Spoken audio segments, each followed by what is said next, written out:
So hey it's Sam and you watching it's Sam. Becoming witch के episode 2 में हमें तीनों मेन कैरेक्टर की लाइफ दिखाई जा रही है, जिनकी लाइफ में कुछ ना कुछ हलचलें हो रही हैं। फर्स्ट अपन को दिखाया जाता है कि उसका हस्बैंड उसे कॉल करता है और वो जल्द से जल्द हॉस्पिटल पहुंचती है। वहाँ पे वो उसे पिक करता है और फिर हमें पता चलता है कि उसकी मदर इन लॉ की तबीयत खराब हो गई थी। मरी को अपने हस्बैंड पे पहले ही डाउट है कि वो उसे चीट कर रहा है और गुस्से में आके वो उसे मारने के लिए कूदती है, जिसकी वजह से वो उल्टी कर देती है उसी पे। और जिना को उसके रूम में कोई एंटर होते हुए दिखता है। वो ये प्रे करती है कि ये सपना हो, ये सपना हो, और एकदम से उसकी आँख खुलती है और वो सच में एक सपना था। अगले दिन जब मरी उठती है, वो और उसका हस्बैंड दोनों लड़ने लग जाते हैं। मरी को रियलाइज़ होता है कि हर एक चीज़ जो भी होती है उसका एक एक्सपायरी डेट होता है, चाहे वो प्यार ही क्यों ना हो। और तब उसे अपने बचपन के प्यार पे दुख हो रहा होता है कि उसने उसके हस्बैंड से क्यों प्यार किया, he is a cheater now. फिर वो उसे बोल देती है कि हाँ, वो उसे डाइवोर्स देगी। फिर वो एक लॉयर के पास जाती है। वहाँ से निकलने के बाद वो जिना को कॉल करती है, जो कि एक क्लिनिक में बैठी हुई थी। वो उसे बोलती है कि मैं जो बोलूँ वो करोगे, तुमने बोला था। जिना शॉक हो जाती है वो सुन के जो मरी ने उसे बोला था।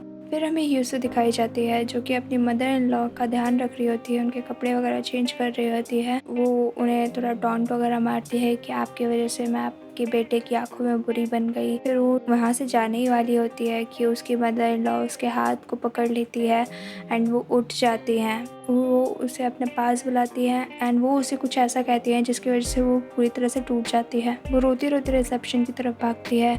वहाँ पे वो कुछ बोलना चाहती है पर वो बोल नहीं पाती है एंड देन वो वॉशरूम की तरफ चली जाती है और वहाँ पे बहुत रोती है।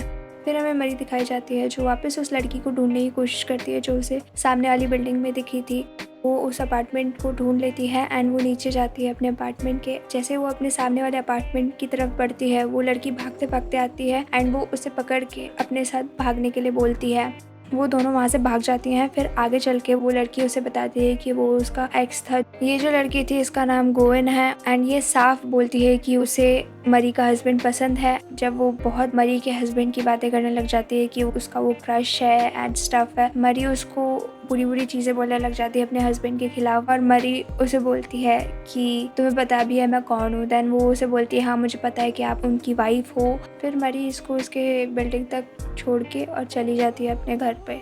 दोनों बंदियां ऐसा एक्ट करती है कि दोनों स्मार्ट हैं, दूसरी बेचारी है, पर दोनों जानती है कि दोनों अपने अपने सीक्रेट्स रख रही हैं।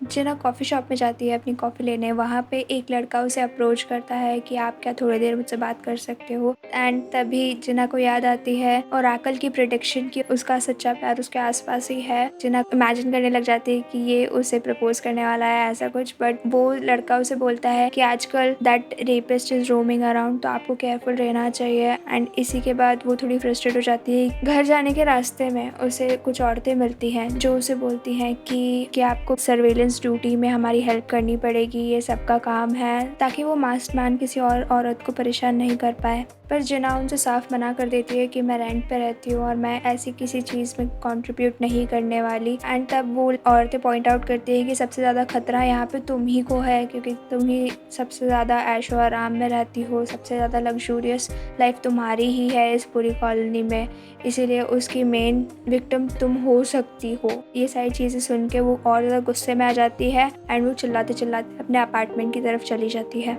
फिर हमें मरी दिखाई जाती है, जो कि गोविन के बारे में और ज़्यादा पता लगाने की कोशिश कर रही थी। उसकी सोशल प्रोफाइल ढूंढ लेती है। नेक्स्ट थिंग हमें दिखाया जाता है कि मरी का हस्बैंड ली नागू अपने बिजनेस पार्टनर से होटल में मिलने जाता है। वो थोड़ा ज़्यादा ही सच सवर के जाता है, जो कि सस्पिशियस था। वो अपने बिजनेस पार्टनर को बता रहा था कि वो सब रूमर्स गलत है, मैं अपने वाइफ से इतना प्यार करता हूँ, तुम्हें याद नहीं क्या मेरी वाइफ ने ईमेल लिखा था। तब हमें दिखाया जाता है कि ली नागू ने मरी को एक ईमेल सेंड करने के लिए फोर्स किया था, जो उसने खुद ने लिखा था अपने कैरेक्टर क्लैरिफिकेशन के लिए सबके सामने। ऑब्वियसली वो उसने लिखा था ताकि उसकी इमेज सही बन सके, उसका पहले भी कोई अफेयर सामने आ गया था इसलिए। जब मरी गोविन की प्रोफाइल चेक करती है, उसे स्क्रॉल करते करते एक नया रीसेंट अपडेट आता है। गोविन ने एक नई पोस्ट की थी जिसमें वो एक होटल रूम में है। उसके मिरर के रिफ्लेक्शन में उसे उसका हस्बैंड दिखता है, ली नागू। और मरी को क्लियर हो जाता है कि ये लोग उसे चीट कर रहे हैं। फिर हमें गोविन और ली नागू दिखाए जाते हैं, जो कि एंजॉय कर रहे थे एक दूसरे में। ली नागू उसे बताता है कि मैं मरी को डाइवोर्स देने वाला हूँ। उसे सुन के गोविन शॉक हो जाती है। यूसु हॉस्पिटल से अपने घर जाती है अपने हस्बैंड से मिलने और अपनी फ्रेंड को अपनी मदर इन लॉ का ध्यान रखने के लिए बोलती है। जब वो घर पहुंचती है वो खाना बनाती है एंड वो उन पिक्चर्स को देखती है जो उसने अपने हस्बैंड के साथ लिए थे। उसमें एक सोनोग्राफी थी। उस चीज़ को देख के वो इमोशनल हो जाती है और अपनी पुरानी फोटो गैलरी देखने लग जाती है जहाँ पे वो और उसका हस्बैंड है एंड वो लोग हर एक मोमेंट इंजॉय कर रहे हैं उसकी प्रेगनेंसी का। जब ह्यूसू का हस्बैंड वापस आता है तब तक ह्यूसू जा चुकी थी वहाँ से एंड वो रियलाइज़ करता है कि ह्यूसू की कंडीशन क्या है। फिर हमें जिन्ना दिखाई जाती है जो कि अपने मेन डोर अनलॉक कर रही थी। तभी वहाँ पे एक आदमी आ जाता है। उसे देख के वो डर जाती है। फिर हमें पता चलता है कि ये बस लॉक चेंज करने आया है एंड उसे देख के वो डरी हुई थी एंड उसी डर में वो मरी को कॉल कर देती है। ऐसे एक्ट करती है कि मरी उसकी हस्बैंड हो ताकि उस बंदे को लगे कि इसका कोई हस्बैंड है एंड वो वापस आ रहा है। वो खुद को सेफ फील करने की कोशिश करा रही थी। मरी कंफ्यूज थी। स्टिल मरी समझ जाती है कि उसके आसपास कोई लड़का है तो वो उसे बोलती है कि क्या वो सुंदर है एंड इसी वजह से जिना को उस बंदे पे क्रश आ जाता है। मरी लॉयर से मिलके वापस आ रही थी तभी उसे उसकी माँ दिखती है जो कि सड़क पे किसी इंसान से लड़ रही थी गॉड के लिए, क्योंकि वो गॉड में कुछ ज़्यादा ही बिलीव करती थी। फिर मरी उनको उनके घर ले जाती है खींच के। उसकी मॉम उस पर गुस्सा है कि वो उस लॉयर से मिलने जा रही है। फिर उसकी मॉम उसे उसके पुराने सामान ले जाने के लिए बोलती है जिसमें उसके पुरानी फोटोग्राफ्स थी। उन्हें देख के उसे याद आता है कि कैसे जिना, मरी और ह्यूसू फेरी टेल्स के रियलिटी डिस्कस करते थे कि कैसे वो रियलिटी हॉरर स्टोरीज में बदल जाती है मैरिज के बाद एंड वो लोग कितने खुश थे पहले। लिनागू को ब्लैकमेल मैसेजेस आते हैं किसी की तरफ से जिसमें लिखा था कि मुझे 100 मिलियन वॉन्स चाहिए वरना मैं तुम्हारी पिक्स को गोइन के साथ लीक कर दूंगा। मरी मेट्रो में ट्रैवल करते करते अपनी बेटी से बात करती है एंड लिनागू भी अपनी कोई ब्लू बर्ड से बात करता है। दोनों सेम चीज़ बोलते हैं कि वो हैंडल कर लेंगे इस सिचुएशन को। फिर आगे हमें पता चलता है कि ये ब्लैकमेल मैसेजेस जिना ने लिनागू को भेजे थे। अब रास्ते में जाते जाते जिना को वापस लगता है कि उसे कोई फॉलो कर रहा है एंड इस बार सच में कोई उसे फॉलो कर रहा था। वो डर के अपनी सोसाइटी की तरफ भागती है। उसे कुछ औरतें दिखती हैं जिनसे पहले उसने झगड़ा किया था। वो उनसे हंस के बात करने लग जाती है ताकि वो उसे अवॉइड कर सके। अब हॉस्पिटल में ह्यूसू का हस्बैंड आता है जिसको देख के ह्यूसू बहुत खुश होती है उसका हस्बैंड और वो थोड़ी बातें करते हैं। ह्यूसू का हस्बैंड उसे बोलता है कि उसे ये प्रोसीजर बंद कर देना चाहिए प्रेग्नेंट होने के लिए क्योंकि ये बहुत एक्सपेंसिव है और उसके लिए भी बहुत ज़्यादा थकावट भरा है और 3 साल से उन्हें कोई प्रोग्रेस नहीं मिली है। बट ह्यूसू उसकी बात नहीं मानती है एंड वो बोलती है कि नहीं, लोग 7 साल 10 साल ट्राई करते हैं, अभी तो 3 ही साल हुए हैं, मैं अभी हार नहीं मानने वाली। तब उसका हस्बैंड उसे बताता है कि उसने वसेक्टमी करवा ली है, इट्स नसबंदी।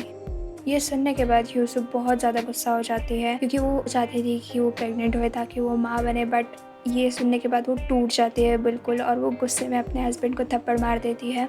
लीनागू के अफेयर की बात बाहर आते ही उसकी जॉब चली जाती है और अब लीनागू अपने आप को तैयार कर रहा है ताकि वो मीडिया के सामने प्रेजेंट हो सके। वो अच्छी खासी स्क्रिप्ट लिख के और फिर मीडिया के सामने जाता है, अपने आप को इमोशनल करने की कोशिश करता है एंड वो एक्सेप्ट कर लेता है कि उसका एक बंदी से अफेयर चल रहा है। और वो उसको अफेयर नहीं बोलता है, वो बोलता है कि उसे अफेयर मत बोलो, उसे बोलो लव, कि वो किसी और के साथ लव करता है।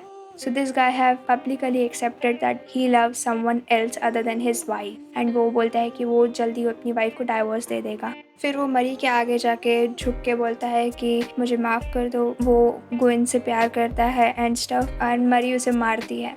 She hits him hard on the balls। इसके बाद हमें दिखाया जाता है कि जिना को किसी ने चाकू से मार दिया है, उसके पेट में खून खून निकल रहा है। पुलिस अराइव करती है एंड उसे तुरंत हॉस्पिटल ले जाया जाता है।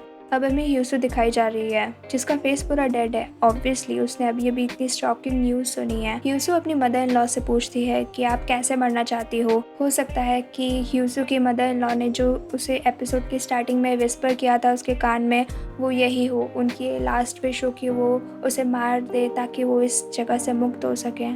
फिर हमें मरी दिखाई जाती है जो कि मीडिया के सामने जाके और बोलती है कि मैं लीनागू की वाइफ हूँ एंड फिर वो कन्फ्रंट करती है उन्हें कि वो लीनागू से बहुत प्यार करती है एंड वो उसे कभी डाइवोर्स नहीं देने वाली है। एंड वो ऐसा एक्ट करती है जैसे कि उसके और लीनागू के बीच में सब ठीक हो चुका है। मरी ही वो है जिसने लीनागू और गुइन की फोटोज लीक की थी एंड सब कुछ उसके प्लान के हिसाब से चल रहा था।